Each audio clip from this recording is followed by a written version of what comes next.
All right, how's it going, everyone? Welcome to another episode of Forward Thinking Founders. We talk to founders about their companies, their visions for the future, and how the two collide. Today, I'm very excited to be talking to Xander Oltmann, who's the co-founder of Scope. Welcome to the show. How's it going? Going well. How are you? I'm doing really well. It's one of these days where I'm just interviewing founders all day and I get more energy than ever, maybe too much energy, but more energy than ever from these conversations. So I'm excited to learn more about what you're doing with Scope. For people that haven't heard of Scope or aren't familiar with you yet, what are you working on? What is Scope? Yeah. So scope is defined a new category, what we call implementation as a service. And what this means is that we partner with no code and API software companies like Square and Plaid and Argyle and a ton others to implement their products for their customers. So for example, Argyle sends over a customer to the Scope platform to implement two of their new products that they have. All the customer needs to do is input some high level requirements in the platform. Then they're immediately matched with the perfect expert. And then from there, they're up and running in a couple weeks. So this is good because I'm like a master at stitching stuff together poorly. Like Mhm. I'm not technical, right? And you've probably heard this before, right? Like I can stitch tons of stuff together, but it's kind of a mess. So I do have just a question, is just for my own knowledge because I could totally use this. So tell me a little bit, or I guess tell like the people listening, because I know Mhm. before Scope, like before you started doing what you're doing, what's the landscape of like the tools and connecting these things? Can you just kind of walk us through what were things like kind of before you got started with what you're doing?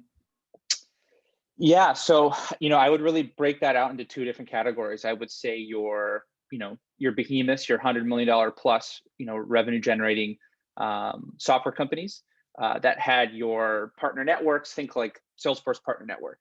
Think Workday's partner network. And then you have the rest of the crowd, so the sub 100 million. And historically, what has happened on that, sub $100 million, let's call it company segment, a lot of that was either internal professional resources being spun up to help get those customers live. Sometimes it was very loose, kind of, one-off, like freelancer relationships that were pretty unorganized and was really hard to build like some type of repeatable process. And so that was really kind of like the before Scope existed, what was really going on.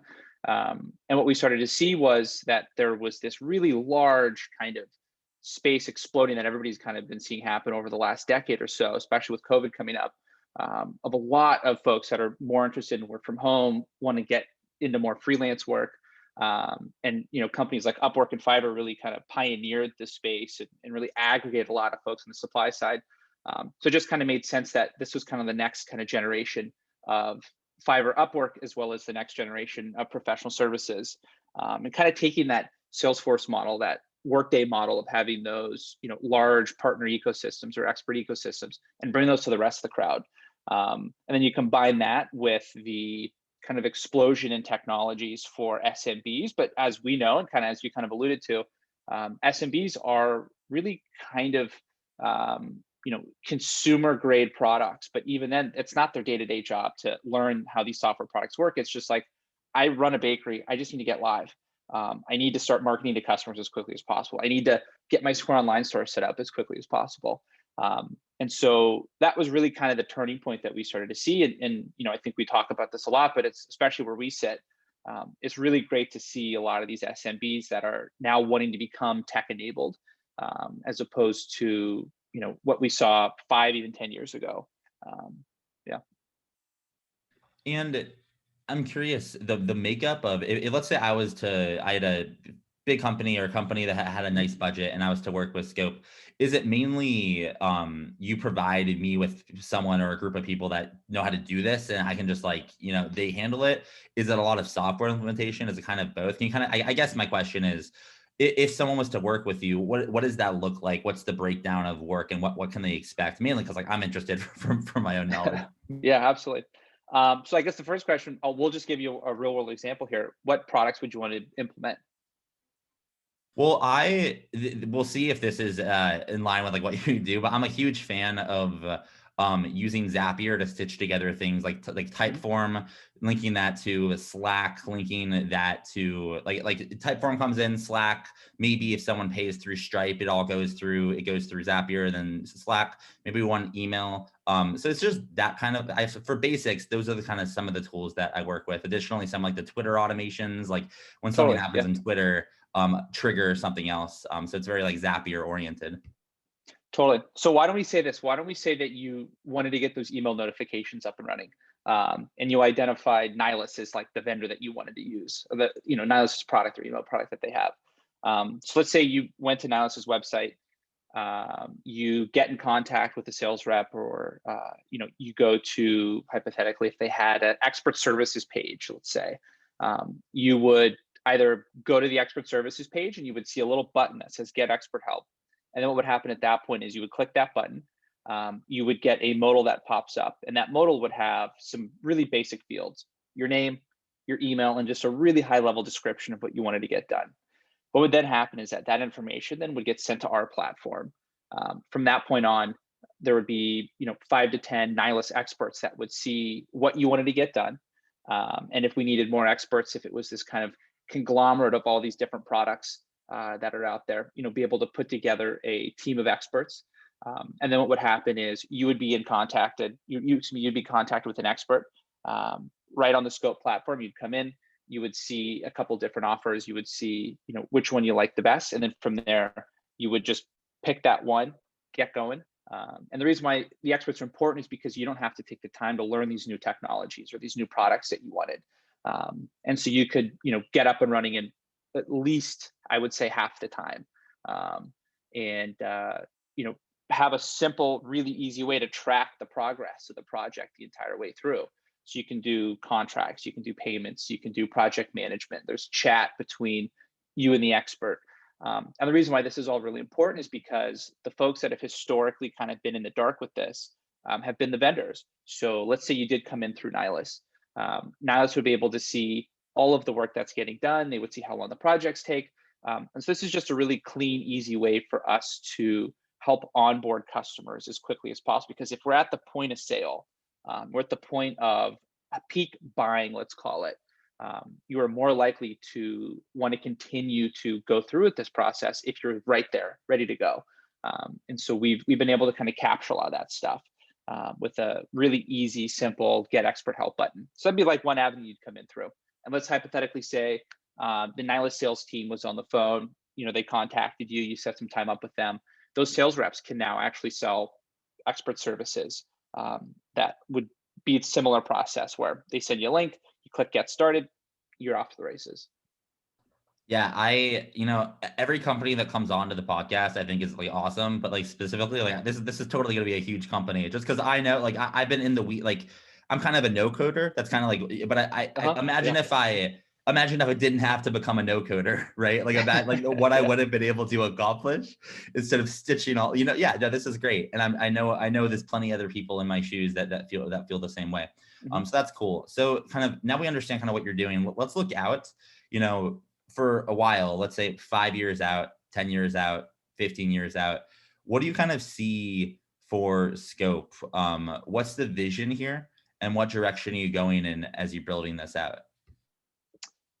Yeah. So when we started this business about a year and a half ago, the vision's been exactly the same. I don't see it deviating too much from that. It really at the end of the day, this business is about connecting customers with experts, to get them live as quickly as possible. And how do we continue to facilitate that process?